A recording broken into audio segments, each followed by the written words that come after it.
እንዴት ነህ ጓደኛዬ? ምን ነው የደካከመ ትመስላለህ? ሰላም አይደለህም እንዴ? ምን እባክህ፣ ዛሬ ግብር ለመክፈል ገቢዎች ሄጄ ስንት ሰዓት ተሰልፌ ተራ ሳይደርሰኝ ለነገ ተብሎ ይሄው ተመልሼ መጣሁ። ይሄማ ቀላል ነው፣ መፍትሄው እኮ ተገኝቷል። ምን አይነት መፍትሄ?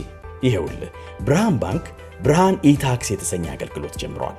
ይህ አገልግሎት ከገቢዎች ሚኒስቴር ጋር በመተባበር የሚሰጥ አገልግሎት ስለሆነ የግብርህን የገቢዎች ሰነድ ቁጥር በመያዝ ከዚያ የብርሃን ባንክ ደንበኛ ከሆንክ ከፈለግ በሞባይል ባንክ አገልግሎት አሊያም በብርሃን ኢንተርኔት ባንክ አገልግሎት ግብርህን መክፈል ትችላለህ። የባንኩ ደንበኛ ካልሆንክ ደግሞ ወደ ቀረበ የብርሃን ባንክ ቅርንጫፍ ሄደህ ግብርህን መክፈል ነው። ዋው! ይሄማ ትልቅ የምስራች ነው። ቀኔን ነው ያበራኸው። አዎ፣ በብርሃን ባንክ ኢታክስ የግብር ክፍያ አገልግሎት ከረጃጅም ሰልፍ ድነው በፈለጉት ሰዓት በማንኛውም ቦታ ሆነው ግብርዎን መክፈል ይችላሉ። ብርሃን ኢታክስ ፈጣን የግብር መክፈያ አማራጭ። ብርሃን ባንክ፣ እንደ ስማችን ብርሃን ነው ስራችን። ተመልሰናል አድማጮቻችን። ነገ ምሽት የሚደረገውን የሻምፒየንስ ሊግ ጨዋታ እያነሳ እንገኛለን። ጨዋታው ምን ሊመስል ይችላል በሁለቱ ቡድኖች መካከል የሚለውን ጉዳይ እንመልከት። ያው ሜዳ ውስጥ ብዙ ነገሮችን ልናይ እንችላለን። ምን አይነት ጨዋታ እንጠብቃለን፣ ደግሞስ ምን አይነት የጨዋታ አቀራረብ ይዘው ወደ ሜዳ ሊገቡ ይችላሉ የሚለውን በተወሰነ መንገድ እናንሳ። ከቡድኖቹ የመጀመሪያ 11 ብንጀምር ጥሩ ይመስለኛል። በፓሪስ ሳን-ዠርመን በኩል የመጀመሪያ 11 ማን ይሆናል የሚለውን በተመለከተ ከሁለት ጥያቄዎች በስተቀር ብዙ ጥያቄ ያለ አይመስለኝም። ራሱን ዲፋይን ያደረገ 11 ነው። ሉዊስ ኤንሪኬ በመጀመሪያው ሲዝኑ አስታውሳለሁ በ2023-24 የውድድር ዘመን ከተወሰኑ ተጫዋቾች በስተቀር ምባፔ፣ ዶናሩማ፣ ማርኪኞስ አይነት ተጫዋቾች ካልሆኑ በስተቀር ብዙ ለውጦች ነበሩት የመጀመሪያ 11 ላይ እና እንዲያውም ለተጫዋቾቹ እስከ ጨዋታው እለት ድረስ አይነግራቸውም ወይም ጨዋታው ሰዓቱ እስኪቃረብ ድረስ አይነግራቸውም ወይም ሁሉንም ተጫዋቾች ወደ ጠርዝ ለማስጠጋት እና ሁሉም ተጫዋቾች በየትኛውም ጊዜ ሊሰለፉ እንደሚችሉ እንዲጠብቁ ለማድረግ አስቀድሞ ላይን አፕ አይናገርም ነበር። አንዳንድ አሰልጣኞች የመጨረሻው ልምምዳቸው መጨረሻ ላይ ያንን ያደርጋሉ። ስለዚህ 11 ለ11 ቢያጫውቱ 7 ለ7 ቢያጫውቱ በሚቀጥለው ጨዋታ ላይ የሚጀምሩ ተጫዋቾችን ታሳቢ በማድረግ ማይጀምሩ ተጫዋቾችን ታሳቢ በማድረግ ነው። ታስታውሲ እንደሆነ ጄደን ሳንቾ ከማንቸስተር ዩናይትድ ከለቀቀባቸው ዋና ምክንያቶች አንደኛው በዛኛው ከአርሰናል ጋር በሚደረገው ጨዋታ እንደማይሰለፍ የሚታወቀው 11 ውስጥ ልምምድ እንዲሰራ ሲደረግ ተናደደ እና ከዛ በኋላ አሰልጣኝ ኤሪክ ቴን ሃግ ከቡድናቸው ውጭ ያደረጉት። ልል የፈለግኩት አስቀድሞ እንዲታወቅ የሚያደርጉ አሰልጣኞች አሉ። ያለፈው የውድድር ዘመን ፓሪስ ሳን-ዠርመን የዚህኛው የውድድር ዘመን ፓሪስ ሳን-ዠርመን ግን ከሞላ ጎደል ሴትል 11 ያለው ነው። በአስገዳጅ ሁኔታ፣ በፎርም፣ በቅጣት ወይ በጉዳት ምክንያት እነዚህ ሁሉ አስገዳጅ ሁኔታዎች ናቸው። በእነዚህ ምክንያቶች ጥቂት ለውጦች ካላደረገ በስተቀር ከግብ ጠባቂ እስከ አጥቂ ያሉት የፔዥ ተጫዋቾችን ከሞላ ጎደል እናውቃለን። አሁን በታክቲካዊ ምክንያት የአንድ ተጫዋች የአንድ ቦታ ላይ ብቻ ነው ጥያቄ ያለው፣ ፋቢያን ሩይዝ ወይስ ዋረን ዛይሬ-ኤሜሪ? ሁለቱ ብቻ። ምክንያቱም ዋረን ዛይሬ-ኤሜሪ በልጅነቱ በጣም ብዙ ተስፋ የነበረው ተጫዋች ከዛ በኋላ ከስሞ ቆየ። በተለይ ባለፈው የውድድር ዘመን በዛ በጣም ታሪካዊ በሆነ የውድድር ዘመን ለሱ ግን በግሉ ጥሩ አመት አልነበረም እና የኤንሪኬ መጀመሪያ ተመራጭ አልነበረም። በዚህ ውድድር ዘመን በአብዛኛው በፋቢያን ሩይዝ አለመኖር ምክንያት ብዙ ጨዋታዎች እንዲያደርግ ሆነ ብቻ ሳይሆን ቅድም ስጠቅስ እንዳልኩት በሁሉም ውድድሮች ደግሞ ከየትኛውም የፔዤ ተጫዋች በላይ ብዙ ጨዋታ ያደረገው ተጫዋች በጣም ተሻሽሏል። ወደ ፈረንሳይ ብሔራዊ ቡድን ተመልሷል እና ጥያቄ ካለ በሁለቱ ተጫዋቾች መካከል ያለ ጥያቄ ነው። ፋቢያን ሩይዝ የበለጠ ልምድ ያለው ነው፣ 30 አመቱ ነው፣ የአውሮፓ ዋንጫ ያሸነፈ ነው። አምና ቻምፒየንስ ሊግ ባሸነፉበት ጊዜ ነገ ከሚገጥሙት ከአርሰናል ጋር በተደረገው ጨዋታ በጣም ድንቅ ጎል አስቆጥሯል እና በብዙዎቹ ትልልቅ ጨዋታዎችም በጣም ወሳኝ ሚና የነበረው ተጫዋች ነው። ከፍ ያለ ኤክስፒሪየንስ የነበረው ነው። ለምሳሌ 2024 የአውሮፓ ዋንጫ ላይ የአውሮፓ ዋንጫ ኮከብ ተጫዋች ተብሎ የተመረጠው ሮድሪ ነው። የግል ሽልማት ነው በድጋሚ። ስለዚህ ያንን አሁን አሰልቺ ያረኩት ያሉት ነጥብ አነሳል። ለኔ የውድድሩ ኮከብ ተጫዋች የነበረው ፋቢያን ሩይዝ በጣም አስደናቂ ተጫዋች ነበር። ለምን እንደሆነ በማላቀው ሁኔታ ሉዊስ ኤንሪኬ የስፔን ብሔራዊ ቡድን አሰልጣኝ በነበረበት ጊዜ ምናልባት ያኔ የበለጠ ሆሪዞንታል ነው ይባል ስለነበር ይሄኛው ተጫዋች ደግሞ የበለጠ ቨርቲካል ስለሆነ ለዛ የዛ ቡድን ተፈጥሮ ማይስማማ ተጫዋች ስለሆነ እንደሆነ አላቅም ብዙ አይጠቀምበትም ነበርና ኤንሪኬ ሲመጣ ይጎዳሉ ተብሎ ከታሰቡት ተጫዋቾች መካከል አንደኛው ፋቢያን ሩይዝ ነበር። ግን በኋላ አዳፕት አደረገ እና ፔዥ በጣም ቨርቲካል፣ በጣም ቀጥተኛ፣ ፈጣን የሆነ ጨዋታ ዶሚኔት የሚያደርግ ቢሆንም በዚህ ውድድር ዘመን በቻምፒየንስ ሊግ ብቻ ከባርሴሎና ቀጥሎ ከፍተኛ ፖሴሽን የሚያስመዘግበው ቡድን ቢሆንም ግን የፓሪስ ሳን ጀርማን ማጥቃት የፍጥነት ማጥቃት ትንፋሽ የሚያሳጥር ጊዜ የማይሰጥ ፈጣን የሆነ በቀጥተኛ ድሪብለሮች የተሞላ ያለማቋረጥ በሚያጠቁ የመስመር ተከላካዮች የተሞላ ነው።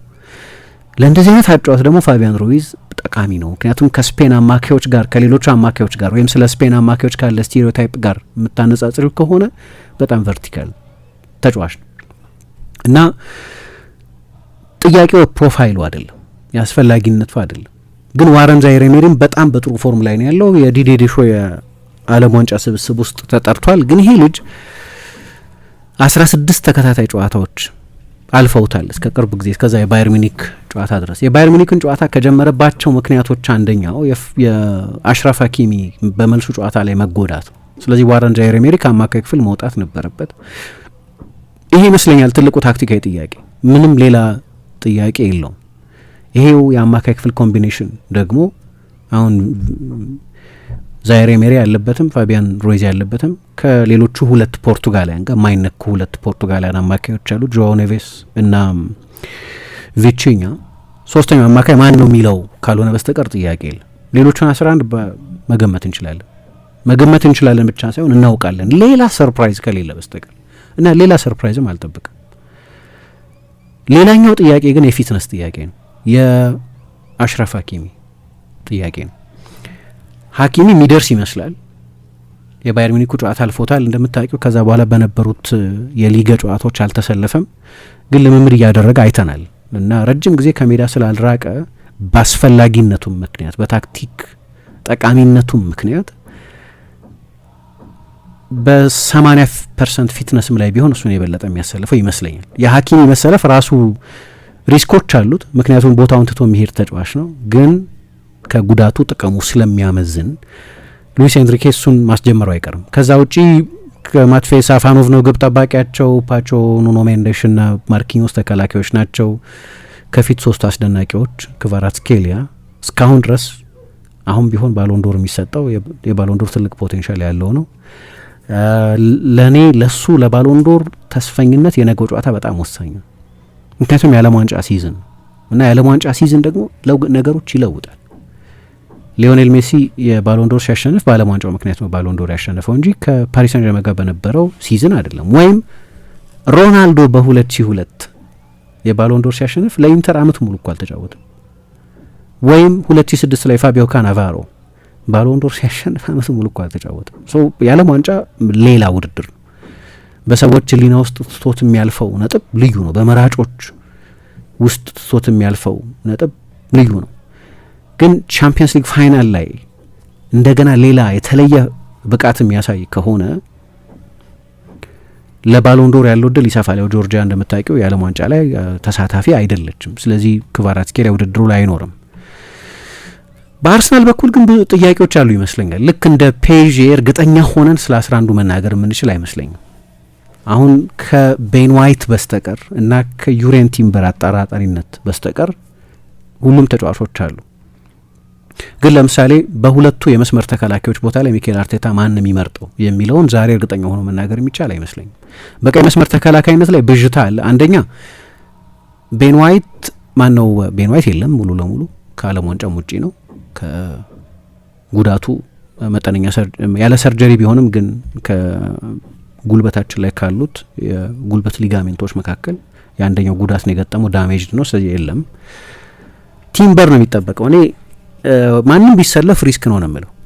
በነገራችን ላይ ቲምበር የአርሰናል የቀይ መስመር ተከላካይ ጀማሪ ከሆነበት ጊዜ ጀምሮ በአንድ ለአንድ በጣም ያስቸገረው ተጫዋች ክቫራትስኬሊያ ነው። አስታውሳለሁ በኤምሬትስ በተደረገው ጨዋታ ፍጹም ሊቆጣጠረው ቸግሮት ነበር። በተለይ ፔዤ በጣም አስደናቂ በነበረባቸው በነዚያ የጨዋታው መክፈቻ 24-25 ደቂቃዎች ውስጥ ፈትኖት ነበር። በጣም ጎሉ ሲቆጠርም እየተቸገረ መሆኑን ያየው ራይስ፣ ፓርቴ በመቀጣቱ ምክንያት ራይስ ነበር የአርሰናል 6 እዛ ጨዋታ ላይ ወደ እሱ በመሳቡ ምክንያት ነው ያ ዴምቤሌ ያንን ሰፊ ስፔስ እንዲያገኝ ሆኑ።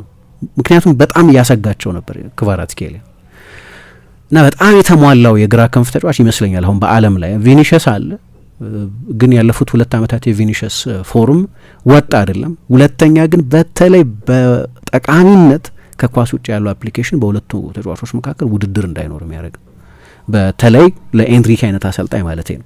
በተለይ ለፓሪስ ሳን ጀርማ አይነት ሁሉም በሚያጠቃበት ሁሉም በሚከላከልበት ቡድን ውስጥ ማለት ነው እና እሱን ከአርሰናል የቀኝ ከሱ ጥንካሬና ከአርሰናል የቀኝ ክፍል ጥርጣሬ ጋር ካየ ነው ትልቁ አደጋ ለአርሰናል ፔዤ ብዙ አደጋዎች በመላ ሜዳ ውስጥ መፍጠር የሚችል ቡድን ቢሆንም ግን በጣም ክሪቲካል ይመስለኛል እሱ። ስለዚህ በዛ ቦታ ላይ ማንን ነው የሚያሰልፈው? ቲምበርን ቢሰለፍ ሪስክ ነው የሚመስለኝ። ለምን 2 ወር አልተጫወተም? ለመጨረሻ ጊዜ የተጫወተው አርሰናል ከኤቨርተን ጋር ባደረገው የፕሪሚየር ሊግ ጨዋታ ነው። ከዛ በኋላ በየትኛውም ጨዋታ ላይ አልተሳተፈም። ስለዚህ 2 ወር ያልተጫወተን ተጫዋች ከቻምፒየንስ ሊግ ፋይናል ምንም እንኳ የአርሰናል ፖቴንሻል የፕሪሚየር ሊግ ምርጡ የቀኝ መስመር ተከላካይ እንኳ ሊባል የሚችል ቢሆን በዚህ ውድድር ዘመንም ኢቭን ባለፈው የውድድር ዘመንም ባሳየው ፎርም ሀፊት ተጫዋች ነው እና ሪስክ ትወስጃለሽ ወይ? አንዳንድ አሰልጣኞች ሲተቹ ሰማለሁ። ለምሳሌ ታስታውሽ እንደሆነ ፖቼቲኖ በ2019 የቻምፒየንስ ሊግ ፋይናል ላይ ሃሪኬንን በማጫወቱ የደረሰበት ትችት በጣም ከባድ ነበር። ሃሪኬን ለ2 ወር አልተጫወተም ከዛ ፋይናል በፊት እና ጥላ ሆኖ ነው ያመሽ። ከሃሪኬን ደካማ ፐርፎርማንሶች መካከል የመጣው በቻምፒየንስ ሊግ ፋይናል። ስለዚህ ወራት ያልተጫወቱ ተጫዋቾችን ማሰለፍን በተለይ እንዲህ አይነት ፎርም ካለ ቅድም ደግሞ ስለ ሮቴሽን እንዳነሳሁት በደንብ ሮቴትድ የሆነ በደንብ ያረፈ በኤነርጂ የተሞላ ቀጥተኛ የክንፍ ተጫዋችን በሀፊት ቲምበር ኢቭን ቲምበር የአርሰናል ደጋፊዎች ምኞት ቲምበር ሲሰለፍ ማየት ነው። ኦፍኮርስ ካሏቸው ሌሎች አማራጮች ቲምበርን ማሰለፍ ምንም ጥያቄ የለውም። ግን ለእኔ 2 ወር ያልተጫወተን ተጫዋች ከክቫራትስኬሊያ አይነት ተጫዋች ጋር ማጋፈጥስ ራሱ ሪስክ አይደለም ወይ ነው። ቀጥሎ ያለው ምርጫ ግን ክርስቲያን ሞስኬራ ነው። ሞስኬራ በአንድ ትልቅ ጨዋታ በቅርብ ጊዜ ሲጫወት አይተነዋል። ከማንቸስተር ሲቲ ጋር በነበረ ጨዋታ እዛ ጨዋታ ላይ ዋይት አልተሰለፈም። ከሌላ አደገኛ የመስመር ተከላካይ ጋር ነው ፊት ለፊት የተጋፈጠው ከጀረሚ ዶኩ ጋር። ከዶኩ ኃይለኝነት አንጻር ለክፉ የሚሰጥ ፐርፎርማንስ አይመስለኝም፣ ግን ሪስክ ነው በጣም በሞስኬራም ቢሆን። አንደኛ መሀል ተከላካይ አይደለም፣ መጫወት ይችላል፣ መጥፎ አይደለም እዛ ቦታ ላይ ሲጫወትም እና ለአርቴታ በጣም ትልቅ ራስ ምታት ነው። መጀመሪያ ሌላ አንድ በቅርብ ጊዜ ሰምቸው የነበረ መፍትሄ አርቴታ በተለይ ቲምበር ማይደርስ ከሆነ እያሰበበት ነው የተባለ ነገር በኋላ የክሪስታል ፓላስ ጨዋታ ላይ የሞከረውን አንድ ነገር አየሁ። ማርቲን ዙቢሜንዲን እዛ ቦታ ላይ ማጫወት።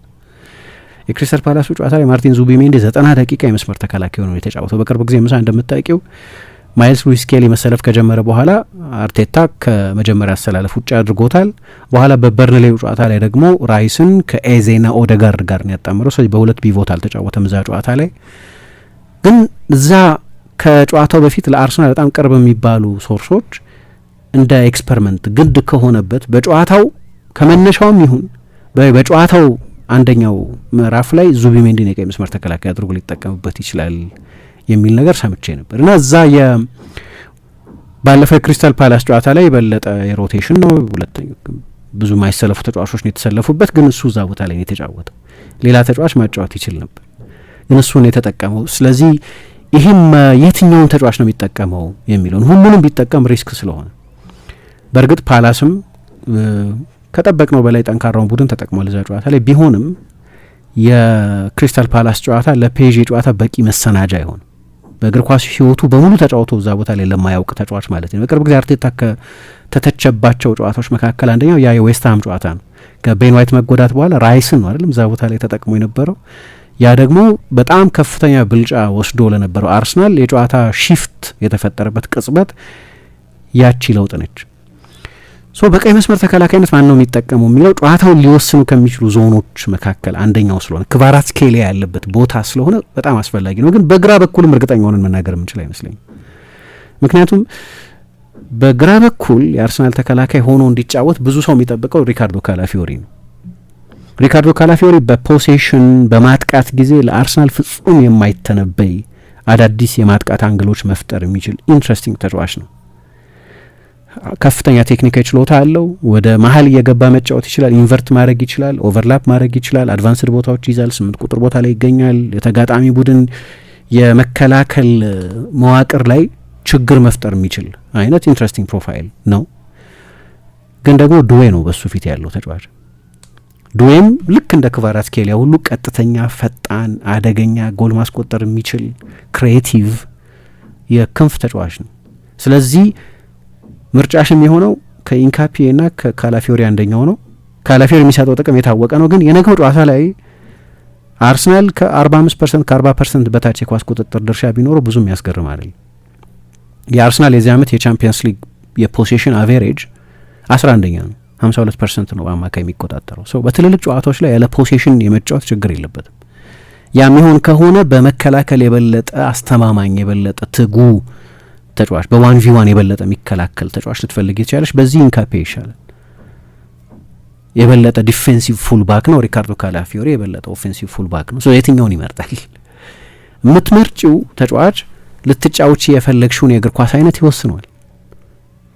ይወስነዋል። እና በአርሰናል በኩል አንዳንድ ጥያቄዎች አሉ ይመስለኛል በሁለቱ የመስመር ተከላካዮች ቦታ ላይ። በፔዤ በኩል ፊት ከሆኑ ከፋቢያን ሩይዝ በስተቀር ሌላው ራሱን መግለጽ የሚችል 11 ይጠቀማል። በአርሰናል በኩል ግን ያን ያህል ግልጽ አይደለም። ከዛ ወደ ቀጥሎ ወዳለው ዲፓርትመንት ሊሄድ በፔዤ በኩል ዛይሬ ኤሜሪ ወይስ ፋቢያን ሩይዝ ትልቁ ጥያቄ ነው። በአርሰናል በኩልም ከጨዋታው ክብደት አንጻር የበለጠ ልምድን በመፈለግ የበለጠ ኮንትሮልን በመፈለግ ዙቢሜንዲን ወደ መጀመሪያ 11 ይመልሰዋል ወይስ በሉዊስ ኬሊ እየተጫወተ ይቀጥላል? እሱም ቁልፍ ነው። ሉዊስ ኬሊን በቀደም አሳርፎታል እንደምታውቂው የክሪስታል ፓላስ ጨዋታ። ዙቢሜንዲ 90 ደቂቃ ፉል ባክ ሆኖ ተጫውቷል። ግን ይሄ ልጅ የአውሮፓ ዋንጫ ፋይናል የተጫወተ ነው። የአውሮፓ ዋንጫ ፋይናል ከሮድሪ መውጣት በኋላ ልክ እንደዚህ አይነት ኦኬዥን የመጫወት ልምድ ያለው ተጫዋች ነው። በቻምፒየንስ ሊግ መጠን ያለ ነው የአውሮፓ ዋንጫ ፍጻሜም። ስለዚህ ለዛ ኤክስፒሪየንስ ሲል እሱን ያሰልፈዋል ወይስ ማይልስ ሉዊስ ኬሊ አሁን ባለው ፎርም ምክንያት ባለፉት 3-4 ሳምንታት በጣም ጥሩ እየተጫወተ ስለሆነ፣ ግን ዙቢሜንዲ ደግሞ ደክሟል። በመጨረሻዎቹ ባለፉት ጥቂት ሳምንታት አሳረፈው እንጂ ዝለቱ በግልጽ የሚታይ ነው። ስለዚህ ለአርቴታ ጥያቄ ነው ይሄ ከኤክስፒሪየንስ እና ከጥሩ ፎርምና አካላዊ ትኩስነት ጋር የትኛውን ተጫዋች ይመርጣል? ቀጥሎ አይ ቲንክ ትልቁ ጥያቄ አጥቂ ላይ ያለው ጥያቄ ነው። የትኛው ተጫዋች ነው የሚሰልፈው ዮኬሬስ ወይስ ሃቨርትዝ? ግን አማካይ ቦታ ላይም ግራ ቦታ ላይ የሚጠቀመው ተጫዋች ማንነት አማካይ ቦታ ላይ ኤዜ ይሰልፋል አይሰልፍም የሚለውን ይወስነዋል። ለምሳሌ አሁን በፔዤ በኩል ሀኪሚ ነው የሚሰለፈው። ባለፈው የውድድር ዘመን ታስታውሽ እንደሆነ በሁለቱ ቡድኖች መካከል በቻምፒየንስ ሊግ የግማሽ ፍጻሜ ደርሶ መልስ ጨዋታዎች ላይ በተለይ በመልሱ ጨዋታ አርሰናል የሀኪሚን ቦታ ነበር ታርጌት ያደረገው እና ብዙዎቹ አደገኛ ሙከራዎች መጀመሪያ እንደተጀመረ በሶስተኛው ደቂቃ ላይ ራይስ ብረት መልሶበት ነበር። ከጥቂት ደቂቃዎች በኋላ ኦደጋርድ ያደረገውን በጣም በሚያስደንቅ ሁኔታ አድኖት ነበረ።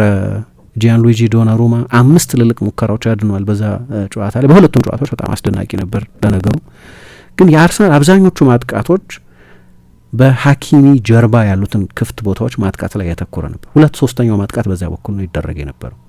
ሶ የሀኪሚን ያልተለመደ ባለፈው ትላንት ስንል እንደነበረው አርነ ስሎት የመስመር ተከላካዮች ወደ መሀል ሲገቡ እና ብዙ በማጥቃቱ ሲሳተፉ አይተን እናውቃለን። የግራ መስመር ቦታ ላይ መሀል ላይ ሲገኙ ግን ብዙ አልተለመደ። በተለይ ወደ አድቫንስድ መሀል ላይ ሆኖ ሲጫወቱ ብዙ አላየንም ይላሉ። ኢንትረስቲንግ ታክቲካዊ አጠቃቀም ቢሆንም ግን ከነ ሪስኩ ነው አብሮ የሚመጣው። አሁን ባለፈው ከባየር ሚኒክ ጋር በነበረው ጨዋታ ያ ሉዊስ ዲያዝ ያስቆጠረው በጣም አስደናቂ 4ኛ የባየር ሚኒክ ጎል የተቆጠረው ማርኪኞስ ለብቻው ስለተተወ ነው። አሽራፍ ሀኪሚ ከነ ሪስኩ በማጥቃት ውስጥ ብዙ እንዲሳተፍ ስለሚፈልግ ሉዊስ ኤንሪኬ አድቫንስድ ቦታ ይዞ ነው የሚጫወተው። ያ ደግሞ ሪስኩ ምለው ፔዤ በዛ በኩል ኤክስፖዝድ ይሆናል። አርቴታ ምርጫዎች አሉት። የፍጥነት ተጫዋች መጠቀም ይችላል። ማርቲኔሊን ለመልሶ ማጥቃት የሚሆን ልክ እንደዚህ ሰፊ ስፔስ ሲያገኝ አደገኛ ሊሆን የሚችል በቻምፒየንስ ሊግም ሪካርዱ የተሻለ የሆነ ከፕሪሚየር ሊግ ይልቅ በፕሪሚየር ሊግ 1 ጎል ብቻ ነው ያስቆጠረው። በቻምፒየንስ ሊግ አሁን ቦታውንም አጥቷል፣ አይሰለፍም። ግን ከመጀመሪያዎቹ 7 ጨዋታዎች 6ቱ ጨዋታዎች ላይ ጎል አስቆጥሮ ነበር። አምናም ፈትኖት ነበር ሀኪሚን። ስለዚህ እሱን ነው የሚመርጠው ወይስ አሁን ሰሞኑ እንደገና ወደ ፎርም እየተመለሰ ያለውን ሊያንድሮ ትሮሳርን ነው ወይስ በማንቸስተር ሲቲ ጨዋታ እንዳደረገው ኤዜ ነው እዛ ቦታ ላይ የሚጠቀመው የሚለው ወሳኝ ነው። አሁን እንደ ፔዤ ግልጽ አይደለም የአርሰናል 11 የትኛውን ተጫዋች ነው የሚጠቀመው የሚለው። አርሰናል በጨዋታው ላይ አርቴታ በጨዋታው ላይ ስለ ፔዤ ባለው ግምገማ ላይ የሚወሰን ነው። የበለጠ ናቹራል ፊት ይመስላል ማርቲኔሊ ከፍጥነቱ አንጻር፣ ኤዜም ትሮሳርም የእሱ አይነት ተመሳሳይ ፍጥነት ስለሌላቸው። ይሄ ግን ስለ ኤዜ ሚናም ይነግረናል። ለምሳሌ ኤዜ ግራ ላይ ካልጀመረ መሀል ላይ መጀመሩ እንጠራጠራል። ከቤንች ሊነሳ ይችላል። ለምን ኦደጋርድ ይሳለፋል፣ ምንም ጥያቄ የለው።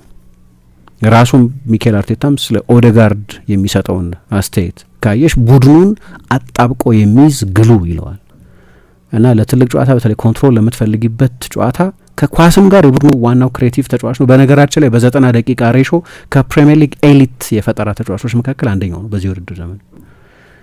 ችግሩ ጥቂት ጨዋታ ነው የተጫወተው፣ ስለዚህ ጠቅላላ ቁጥሩ ዝቅ ያለ ነው። 6 አሲስት ብቻ መሰለኝ ያለው፣ ግን ስንት ጨዋታ ነው የተጫወተው? 2 በበርንሌ ጨዋታ ላይ እንዳደረገው 2ቱን 10ዎች ግን አንድ ላይ ይጠቀማል፣ 2ቱን 8ዎች ግን አንድ ላይ ይጠቀማል ብዬ አልጠብቅም። ወይ ሉዊስ ኬሊ ወይም ዙቢሜንዲ መጀመሪያ አሰላለፍ ውስጥ መካተታቸው አይቀርም። ከዛ ውጪ በአጥቂ ቦታ ላይ ነው እንግዲህ ትልቁ ውሳኔ ቪክቶር ዮኬሬስ ነው ወይስ ካይ ሃቨርትዝ ነው? አሁን የሲቲውን ጨዋታ እንደገና እንደማጣቀሻ የምንጠቀምበት ከሆነ ሃቨርትዝ ነው ያንን ጨዋታ የጀመረው። ሃቨርትዝ ሲኖር ለአርሰናል የሚሰጠው ጥቅም አርሰናል የበለጠ ኳስ እንዲቆጣጠር፣ የበለጠ በላይኛ የሜዳ ስፍራ እንዲጫወት፣ የበለጠ ሌሎች ተጫዋቾችን ወደ ጨዋታው ማስገባት፣ የበለጠ የተሻለ ፕሬስ ማድረግ ምናምን ይችላል። ምክንያቱም አማካይ የሆነ አጥቂ ቦታ ላይ የሚጫወት ተጫዋች ስለሆነ። ዮኬሬስ ደግሞ ደንበኛ አውት ኤንድ አውት 9 ነው። የበለጠ የጎል አደገኝነት ያለው ነው። የበለጠ ጎል የሚያስቆጥረውም ተጫዋች እሱ ነው። 21 ጎሎች በሁሉም ጨዋታዎች አስቆጥሯል በዚህኛው የውድድር ዘመን። ግን በመልሶ ማጥቃት የሚጫወቱ ከሆነ ምናልባት ዮኬሬስ የበለጠ አደገኛ ተጫዋች ሊሆን ይችላል። የዮኬሬስ ችግር የሃቨርትዝ አይነት ቴክኒካዊ ችሎታ ያለው ተጫዋች አይደለም። ሙቭመንቱ እየተሻሻለ ነው። በቅርብ ጊዜ ከአትሌቲኮ ማድሪድ ጋር 11 ኪሎ ሜትር ሮጧል። ከፉላም ጋር 3ቱን ጎሎች ላይ ተሳትፏል። በሙቭመንቱም በኩል የመሻሻል ምልክቶች ያሉት ተጫዋች ቢሆንም አትሌቲኮ ማድሪድን ሲያሸንፉ እሱ ወደ መስመር ያደረገው ሩጫ ነው ለቡካዮ ሳካ ጎል መቆጠር ምክንያት የነበረው። የትኛውን ፕሮፋይል ይመርጣል? ሃቨርትዝ የበለጠ የትልልቅ ጨዋታዎች ተጫዋች ነው። በ2021 የቻምፒየንስ ሊግ ፍጻሜ እንደምታስታውሹ ቼልሲ ማንቸስተር ሲቲን ሲያሸንፍ በሱ ጎል አማካኝነት ነው ያሸነፈው። ፊት ከሆነ ከጉዳት ነጻ ከሆነም አርቴታ ከዮኬሬስ ይልቅ እሱን የሚመርጥ ይመስላል። ግን ይህም በጣም ወሳኝ ይመስለኛል፣ የትኛውን ተጫዋች ነው የሚጠቀመው የሚለውን። ከሁሉ በላይ ግን የባላንስ ጥያቄ በጣም ወሳኝ ነው ለእኔ። አንዳንድ ጨዋታዎች ላይ የበለጠ ቴክኒካዊ ተጫዋቾችን ይጠቀማል። ስለዚህ በቂ የማጥቃት ቀስት ይጎሏል ቡድኑ በቂ ሯጮች በማይኖሩበት ጊዜ። አንዳንድ ጨዋታዎች ላይ ደግሞ ሁሉንም ሯጮች አይጠቀምም። ነገር የግራ መስመር ቦታ ላይ ከሞላ ጎደል ከትሮሳርና ከኤዜ በአብዛኛው ትሮሳር በቀኝ በኩል ሳካ መጀመሩ አይቀርም። ግን ሳካን ሰፈር የሚያደርግበት ነገር አለ። ሞስኬራ የሚሰለፍ ቲምበር የሚሰለፍ ወይ ዙቢሜንዲ ለሁላችንም ሰርፕራይዝ በሚሆን ሁኔታ ይጀምር ከቤን ዋይት የሚያገኘውን አይነት ሊንክ አያገኝም። እሱ ደግሞ ትልቅ እጦት ይመስለኛል። ስለዚህ በሁለቱም ቡድኖች በኩል በተለይ በአርሰናል በኩል ብዙ የሴሌክሽን ጥያቄዎች አሉ ይመስላል። እንዴት ነህ ጓደኛዬ? ምን ነው የደካከመ ትመስላለህ። ሰላም አይደለህም እንዴ? ምን እባክህ፣ ዛሬ ግብር ለመክፈል ገቢዎች ሄጄ ስንት ሰዓት ተሰልፌ ተራ ሳይደርሰኝ ለነገ ተብሎ ይኸው ተመልሼ መጣሁ። ይሄማ ቀላል ነው፣ መፍትሄው እኮ ተገኝቷል። ምን አይነት መፍትሄ? ይኸውልህ ብርሃን ባንክ ብርሃን ኢታክስ የተሰኘ አገልግሎት ጀምሯል። ይህ አገልግሎት ከገቢዎች ሚኒስቴር ጋር በመተባበር የሚሰጥ አገልግሎት ስለሆነ የግብርህን የገቢዎች ሰነድ ቁጥር በመያዝ ከዚያ የብርሃን ባንክ ደንበኛ ከሆንክ ከፈለግ በሞባይል ባንክ አገልግሎት አሊያም በብርሃን ኢንተርኔት ባንክ አገልግሎት ግብርህን መክፈል ትችላለህ። የባንኩ ደንበኛ ካልሆንክ ደግሞ ወደ ቀረበ የብርሃን ባንክ ቅርንጫፍ ሄደህ ግብርህን መክፈል ነው። ዋው! ይሄማ ትልቅ የምስራች ነው። ቀኔን ነው ያበራኸው። አዎ በብርሃን ባንክ ኢታክስ የግብር ክፍያ አገልግሎት ከረጃጅም ሰልፍ ድነው በፈለጉት ሰዓት በማንኛውም ቦታ ሆነው ግብርዎን መክፈል ይችላሉ። ብርሃን ኢታክስ ፈጣን የግብር መክፈያ አማራጭ። ብርሃን ባንክ እንደ ስማችን ብርሃን ነው ስራችን።